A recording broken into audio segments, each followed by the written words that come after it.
বজাৰে সমাৰে গৈ পেলাই বিভিন্ন লেংগুৱেজ যিবিলাকে নেকি গণতন্ত্ৰত কোনোদিনো মানুহে স্বীকাৰ কৰিব নোৱাৰা লেংগুৱেজবিলাক শব্দবিলাক ব্যৱহাৰ কৰি নিৰ্বাচনী প্ৰচাৰ চলাইছে আৰু যোৱা একদিন আগৰ পৰা বেনামী পোষ্টাৰ মাৰা আৰম্ভ কৰিছে।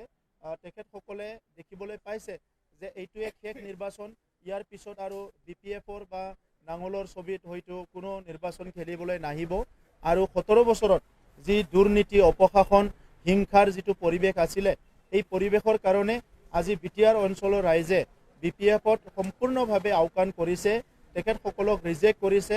তেখেতসকলৰ সকলো যিটো কাণ্ড কাৰখানাবিলাক দেখা পাই পেলাই বিটিআৰ অঞ্চলৰ ৰাইজে চিৰদিনৰ কাৰণে তেখেতসকলক বিদায় দিবলৈ ওলাইছে। আজি আমাৰ তাত আমি দেখিবলৈ পাইছোঁ এটা সময়ত আমি নিৰ্বাচন প্ৰচাৰ কৰিলে কোনোবা এটা নিৰ্বাচনী প্ৰচাৰত কোনোবা এটা জনগোষ্ঠীয়ে অংশগ্ৰহণ নকৰে, কোনোবা এটা সভাত কোনোবা অংশগ্ৰহণ নকৰে, কিন্তু এইকেইদিন আমি যি মেল মিটিং কৰিলোঁ প্ৰত্যেকটো মিটিঙত সকলো জনগোষ্ঠী ওলাই আহিছে আৰু সেইটোৱে বুজাইছে যে বড়োলেণ্ডত যোৱা 2020 চনত আমাৰ চৰকাৰ গঠন কৰাৰ পিছত মানুহৰ মাজৰ পৰা যি ভয় যি শংকা সেইটো দূৰ হৈ গৈছে, সকলো সুৰক্ষিত এটা অনুভৱ কৰিছে। আমাৰ চবৰে কমিটমেণ্ট আছে যে বিটিআৰ অঞ্চলটো ভাৰতবৰ্ষৰ অইন উন্নত অঞ্চলৰ নিচিনা আমিও আগবাঢ়ি লৈ যাম। আমাৰ অসমৰ মুখ্যমন্ত্ৰী ডাঙৰীয়াই অসমখন ভাৰতবৰ্ষৰ ভিতৰত এখন উন্নত ৰাজ্য হিচাপে গঢ় দিব ওলাইছে। এই যাত্ৰাত আমিও সমভাগী হ'ব বিচাৰিছোঁ। ভাৰতৰ প্ৰধানমন্ত্ৰী ডাঙৰীয়া ভাৰতবৰ্ষখন এখন বিকশিত দেশ নিৰ্মাণ কৰিবলৈ ওলাইছে, ইয়াত আমিও সমভাগী হ'ব বিচাৰিছোঁ। সেইকাৰণে আজিৰ সময়ত যিখিনি অন্তৰ্গাঁথনি নিৰ্মাণ হ'ল অৰুণোদয়ৰ পৰা লৈ ৰেচন কাৰ্ডৰ পৰা লৈ নিযুত মইনাৰ পৰা লৈ বিভিন্ন কল্যাণকামী যিবিলাক স্কিম ৰাইজৰ মাজত আহিছে, এই স্কিমবিলাকৰ কাৰণে আমাৰ বৰ্তমানৰ অসমৰ নেতৃত্ব আৰু বিটিআৰৰ নেতৃত্ব আজি সকলো ৰাইজে ধন্যবাদ দিছে। মই চিডলিবাসী ৰাইজে যিখিনি যোৱা 4টা বছৰত যিখিনি উন্নয়ন পালে এইটো স্বাধীনতাৰ বহু বছৰত যিখিনি উন্নয়ন হৈছিল ইয়াৰ লগত তুলনা নহয়। সেইকাৰণে গাঁৱে ভূঞে যেতিয়াই গৈছে ৰাইজে আমাক কৈছে যে এইখিনি কাম হৈ গ'ল আৰু এইখিনি কাম বাকী আছে, আপোনালোকে কৰিব লাগে। গতিকে আমি সেইখিনি কাম কৰিবলৈ আগবাঢ়ি গৈ আছোঁ। মই আজি পুনৰ চিডলিবাসী ৰাইজক আমাৰ এই নিৰ্বাচনী সভা নিৰ্বাচনী প্ৰচাৰ সকলো সহযোগ কৰিছে। জাতীয় সংগঠন বিভিন্ন সাহিত্য সংগঠন ধৰ্মীয় অনুষ্ঠান সকলো আমাৰ লগত সহযোগ কৰিছে। মই সকলোকে ধন্যবাদ জনাইছোঁ আৰু অহা এটা দিন আছে, ইয়াৰ পিছতে আমাৰ ভোটগ্ৰহণ হ'ব। মই আশা ৰাখিছোঁ যে চিডলিবাসী ৰাইজে যি BPFৰ যি দুৰ্নীতি অপশাসন যি এটা ভয়ানক এটা ৰাজনীতিক প্ৰতিচ্ছবি আছিলে, হিংসাত্মক এটা ৰাজনীতিক প্ৰতিচ্ছবি আছিলে, ইয়াৰ পৰা দূৰ হৈ 4 বছৰ এতিয়া শান্তি পাইছে, নিৰাপত্তা পাইছে আৰু এইবেলিও শান্তিৰ স্বাৰ্থত নিৰাপত্তাৰ স্বাৰ্থত উন্নয়নৰ স্বাৰ্থত আমাৰ অঞ্চলখন আগুৱাই নিয়াৰ স্বাৰ্থত সকলো ভোটদান কৰিব। ইয়াত কিছুমান ধৰ্মীয় কিছুমান কথা কৈ পেলাই আমাৰ বিশেষ জনগোষ্ঠীক মানুহবিলাকে এতিয়া বিপথে পৰিচালনা কৰিব বিচাৰিছে, মাটি বাৰীৰ কথা কৈ বিপথে পৰিচালনা কৰিব বিচাৰিছে, য'ত মই আপোনালোকক দৃঢ়তাৰে ক'ব পাৰোঁ BPFৰ দিনত 17 বছৰত মাত্ৰ 15,000 পৰিয়ালৰ মাটিৰ সমস্যা সমাধান কৰিব পাৰিছিলে, কিন্তু আমাৰ 4 বছৰত প্ৰায় 4 বছৰ হ'বলৈ গৈ আছে আমি 2,23,000 পৰিয়ালৰ মাটিৰ সমস্যা সমাধান কৰিলোঁ। এইটো এটা উদাহৰণ মাত্ৰ, মই বহুত উদাহৰণ দিব পাৰোঁ এনেকুৱা। আমাৰ যিটো আছে PMYৰ ঘৰ, আমাৰ বিটিআৰ অঞ্চলত বহুত গৰীব মানুহ আছে। 17 বছৰত BPFৰ দিনত মাত্ৰ 39,000 প্ৰধানমন্ত্ৰী আৱাস যোজনাৰ ঘৰ নিৰ্মাণ কৰিছে। এইবিলাকো সাৱধান হৈ আছিলে। আমি চৰকাৰ গঠন কৰি 2010, 2012, 13, 14, 15, 16, 17, 18, 19 এইবিলাকৰ আধৰুৱা ঘৰবিলাকো PMYৰ ঘৰবিলাক আমিহে কমপ্লিট কৰিছোঁ আৰু এইখিনি কমপ্লিট কৰি উঠি পুনৰ আমাৰ এই 4 বছৰৰ যিটো সময় ইয়াত প্ৰায় 2,62,000 ঘৰ নিৰ্মাণ কৰা হৈ গ'ল। তো সেইকাৰণে মই আপোনালোকৰ জৰিয়ে চিডলি সমষ্টিৰ সকলো জাতি ধৰ্ম ভাষা ভাষী লোকক অনুৰোধ কৰোঁ শান্তিৰ স্বাৰ্থত উন্নয়নৰ স্বাৰ্থত আৰু চিডলি সমষ্টিটো আগুৱাই নিয়াৰ স্বাৰ্থত অহা 13 তাৰিখে আমাৰ খুব ভাল এজন প্ৰাৰ্থী নিৰ্মল কুমাৰ ব্ৰহ্ম ডাঙৰীয়া গ্ৰাম্য অঞ্চলত গাঁৱতে জন্ম পাইছে, গাঁৱতে ডাঙৰ দীঘল হৈছে, চব পৰিৱেশ বুজি পায় আৰু খুব হাৰ্ড ৱৰ্কিং এজন নেতা হয়। চ' নিৰ্মল কুমাৰ ব্ৰহ্ম ডাঙৰীয়াক ট্ৰেক্টৰৰ ছবিত ভোট দি জয়যুক্ত কৰিব, মই এইটো আশা ৰাখিছোঁ। আচ্ছা, যেহেতু দেখা গৈছে যে চিডলি সমষ্টি কৈ লগা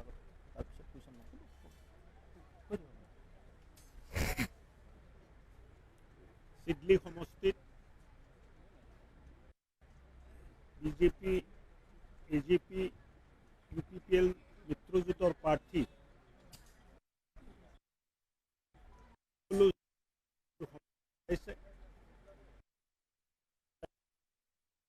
আমি ৰাইজক সংবাদ মাধ্যমৰ মাধ্যমত জনাব খোজো যে যোৱা 4 বছৰত যিটো শান্তি পুনৰ ঘূৰি আহিছে, শান্তি স্থাপনা হৈছে, গুলীবাৰু কিডনেপিং পৰা আমি ওলাই আহি এক প্ৰগতিশীল পৰিৱেশত বাস কৰি আছোঁ। এই শান্তি স্বাৰ্থত শান্তিক ৰক্ষা কৰিবৰ কাৰণে সমৰ্থিত UPPL দলৰ প্ৰাৰ্থী বিমল কুমাৰ ব্ৰহ্মক ট্ৰেক্টৰৰ ভোট দি যেহেতু দেখা গৈছে চিডলি সমষ্টিত ব্যাপক প্ৰচাৰ চলাইছে, যেহেতু আপোনালোকে দাবী কৰিছে যে 100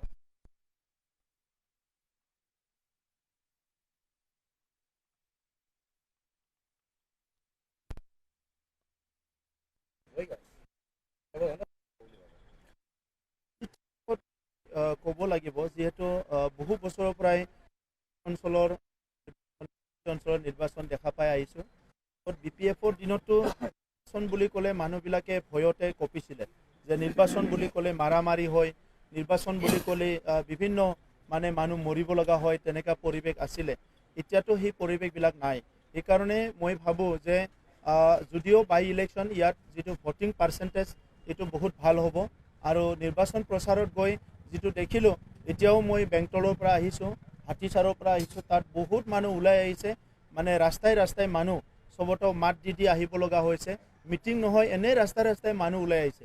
গতিকে মই ভাবোঁ যে কমচে কম 50,000 পৰা 60,000 ভোটত ব্যৱধানত আমাৰ কেণ্ডিডেট বিজয় হ'ব। ইয়াত কোনো সন্দেহ নাই।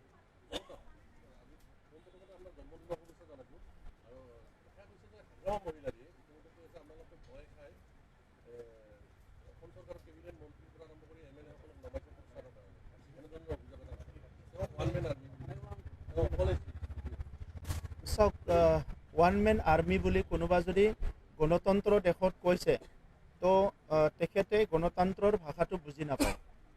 আমাৰ সংবিধানে ভাৰতবৰ্ষখন গণতন্ত্ৰ বুলি স্বীকৃতি দিছে, আৰু ভাৰতবৰ্ষখন বিশ্বৰ ভিতৰত সকলোতকৈ ডাঙৰ গণতান্ত্ৰিক দেশ, আৰু নিৰ্বাচনটো ইয়াৰ ডাঙৰ এটা উৎসৱ। 5 বছৰৰ মূৰে মূৰে ৰাইজে আমাৰ নেতাবিলাক, নিজৰ ৰিপ্ৰেজেণ্টেটিভবিলাক, নিজৰ প্ৰতিনিধিবিলাক বাছনি কৰে, ভোট দিয়ে, ভোট বিচাৰে, মেল মিটিং কৰে, আৰু তেনেকুৱাই এটা উৎসৱমুখী পৰিৱেশত মেল মিটিংবিলাক হয় আৰু নিৰ্বাচনী প্ৰচাৰ হয়।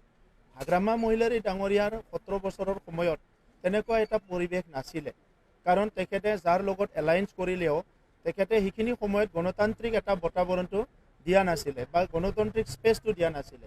চ' আজিৰ সময়ত BTR অঞ্চলত ইমান সুন্দৰ এটা পৰিৱেশ হৈ গ'ল। চ' আজি সকলো দলে আহিছে, সকলো দলে আহিব লাগিব, প্ৰচাৰ কৰিব লাগিব, সেইটোৱে গণতন্ত্ৰৰ সৌন্দৰ্য। আৰু এই কথাটো হাগ্ৰামা মহিলাৰী ডাঙৰীয়াই জানিবলৈ পুনৰ তেখেতে LP স্কুলত নাম লিখিব লাগিব। তেতিয়াই তেখেতে গম পাব যে গণতন্ত্ৰৰ ভেলুটো কি, গণতন্ত্ৰৰ মূল্যটো কি, ৰাজনীতিক মূল্যবোধটো কি বুলি কয়, সেইটো হাগ্ৰামা মহিলাৰী ডাঙৰীয়াই যিটো কথা এইটো বুজি পাব। তেখেতে দম্ভ মাৰি কৈছে যে মই ওৱান মেন আৰ্মি, তেখেতে ৰজা হয়। আৰু গণতন্ত্ৰ দেশত যদি কোনোবা ৰজাৰ নিচিনা শাসন কৰিব বিচাৰিছে, তাত যদি আজি কোনোবাই ভাবে যে মই ভাল শাসন পাম, ইয়াৰ কাৰণে 17 বছৰত মাৰ পিট, কিমান ঘৰ জ্বলা-জ্বলি, মানুহ থাকিব নোৱাৰা পৰিৱেশ আছিলে।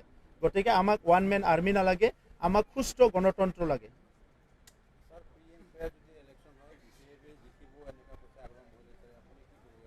ফ্ৰী এণ্ড ফেয়াৰে হ'ব। তেখেতে আজি হাৰিব, এইটো গম পাই এইটো কথা কৈছে। ফ্ৰী এণ্ড ফেয়াৰ ইলেকশ্যন হোৱা নাছিলে হাগ্ৰামা মহিলাৰী ডাঙৰীয়াৰ দিনত। 2005 চনত যেতিয়া নিৰ্বাচন হ'লে কিমান মাৰামাৰি, 2010ত নিৰ্বাচন হৈছে কিমান মাৰামাৰি, 2009ত ইলেকশ্যন হৈছে কিমান হিংসাত্মক পৰিৱেশ হৈছে। সেই দিনবিলাক আৰু আমি ক'ব নালাগে, চবে জানে। গতিকে ফ্ৰী এণ্ড ফেয়াৰ হ'ব, ইয়াত ফ্ৰী ফ্ৰেণ্ড নোহোৱা কোনো কথাই নাই। কাৰণ আমাৰ মিত্ৰজোঁটৰ ইমান বেয়া দিন অহা নাই যে আমি তাত যাই পেলাই কাৰোবাক বেয়াকৈ ক'ম। আমিতো হাত জোৰ কৰিয়ে ভোট বিচাৰিছোঁ, দাদাগিৰিটো তেখেতসকলে কৰে।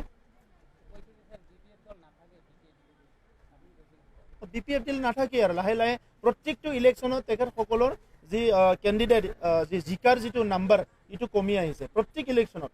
আৰু এতিয়া তেখেতসকলৰ 9জন আছে, নিৰ্বাচনলৈকে এই 9জনৰ তেখেতসকলৰ হাগ্ৰামা ডাঙৰীয়াৰ খাতাত নাথাকিব আৰু দুজনমান ইফালে যাব গতিকে নেক্সট নিৰ্বাচনলৈকে নাঙলৰ ছবিত ইলেকশ্যন খেলিবৰ কাৰণে কেনেকৈ ধৰণৰ মানুহ বিচাৰি পাব মোৰতো সন্দেহ আছে কাৰণ এইবাৰ নিৰ্বাচনী প্ৰচাৰত যিটো আপোনালোকে দেখিছে বজাৰে সমাৰে যিসকল চিঞৰি আছে এই সকলটো BPFৰ আগৰ নিৰ্বাচনবিলাকত দেখা পোৱা মুখ নহয় গতিকে আজিৰ সময়ত হাগ্ৰামা মহিলাৰী বা BPFৰ অৱস্থা অলপ ভাল নহয় আৰু সেইটো লাহে লাহে সূৰ্য ডুবিবলৈ গৈ আছে হৈছে থেংক ইউ